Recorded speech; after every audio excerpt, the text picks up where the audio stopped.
Alright, so we didn't get as much done yesterday as we wanted to. Had to do a bunch of running and stuff. But it's supposed to be warm today, I think. And it'd probably be smart to take and get the fenders and radiator support and everything out of this truck and get it to where we can get it in paint this afternoon. But I've got parts strewed everywhere, and I'm trying to get organized a little bit. I've got my brake drums painted and my brake rotors painted. Then I've got all the suspension stuff right here.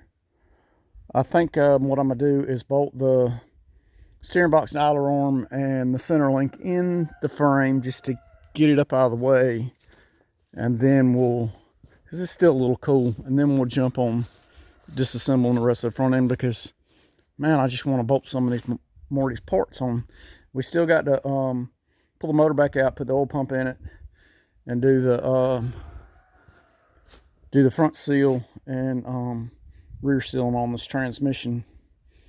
But we'll wait on that and get this other done, and then we'll move on from there. So that's what the plan is. All right, so I got 2 bolts stuck through the frame here, and we'll hustle the steering box in place.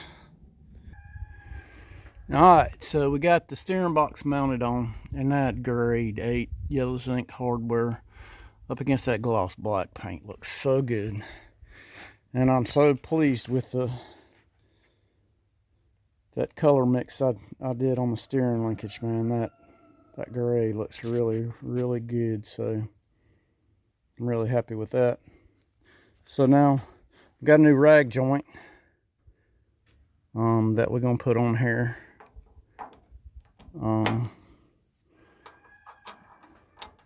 Pinch bolt. We're not gonna tighten this up yet because we'll wait, but we kind of just getting parts together. So we're gonna put the pitman arm on, and then we'll do the idler arm and the center link just to get some parts out of the way. All right, so we got the pitman arm placed right there. So we'll get our idler arm assembly done, and then we'll get everything straightened up. Got the idler arm bracket mounted up. Man, that looks sharp.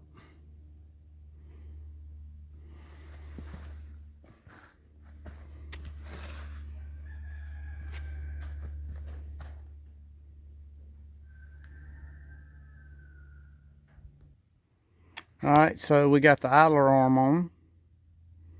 Of course, got our grease fittings in and boots on. Nothing's tightened up yet, but we'll tighten it up and put the cotter pins in it when we get done.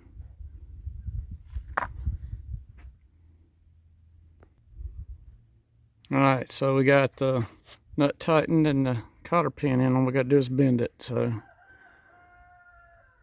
we got that part of it, and we'll tighten this pitman arm up, and we'll be ready to put the center link in.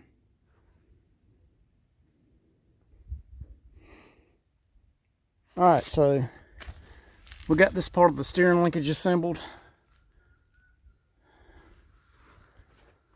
All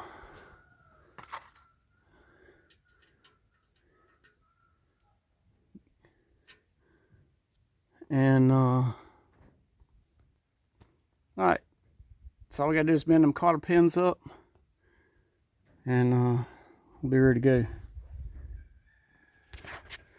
But that actually looks really good. I like the gray.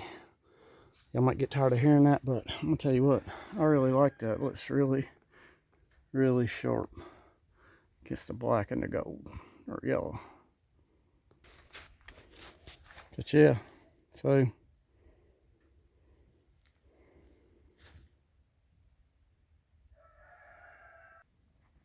So we got our tie rod assemblies here, and like I said, we got the Moog tie rod ends that came with this frame that were new old stock, and then I got these CPP billet adjusting sleeves.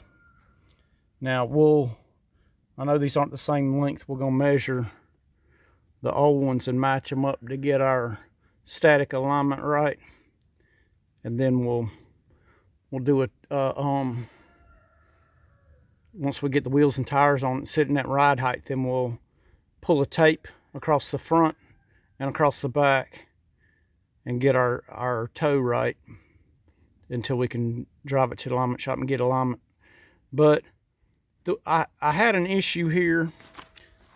I don't know if you guys remember, if you've been watching, when I bought these things, this was new old stock Moog stuff in the box, and the guy said his shop got flooded and the boxes got wet. Well, these tie rod ends got rusty on the threads. Well, you know, I cleaned them up with a wire brush like I did my frame, and then I painted them, not thinking nothing about it.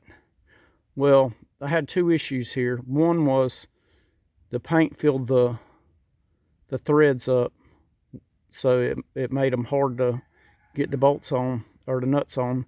And then the other thing was the rust between the threads caused a problem. So I was just gonna go get a tap or a dye and clean them up. Well, these tie rod ends are 11/16 18, which is, any 11/16 fastener is very rare.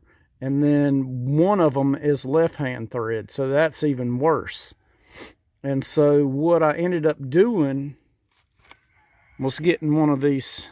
It's a thread repair file, and this one here, it does, what is it, 10, 11, 12, 13, 14, 16, 18, 20, and 24 threads per inch. And so what I did is went to the 18 threads per inch and just used it and cleaned the threads out. And these things are amazing. If you ever got a thread messed up on a bolt or a fastener, it's a male thread, because this won't work on a nut. But these are wonderful. It works way better than well, it works as good as a dye would, but it works in a situation because you just go by the threads per inch and not the diameter of the bolt. So this thing works on all standard with this thread pitch, any thread pitch that in that range. So a little hint for you guys. I mean, this thing worked wonders. These threads were pretty boogered up. I didn't realize it until I got to looking at them close when I went to try to thread them up. And I went and bought this, and it really saved the day. So we're not going to put these on yet, because we've got to they would just be in the way until we get our lower control arms on and everything, and the spindles in. So we're just gonna set these off to the side for the time being. Today is Tuesday, and control arm's supposed to be in Friday, so we got a few days before we'll have the stuff in and ready. So this is pretty much, I think, where we're going to stop on this thing right now. We're going to jump over here on this cab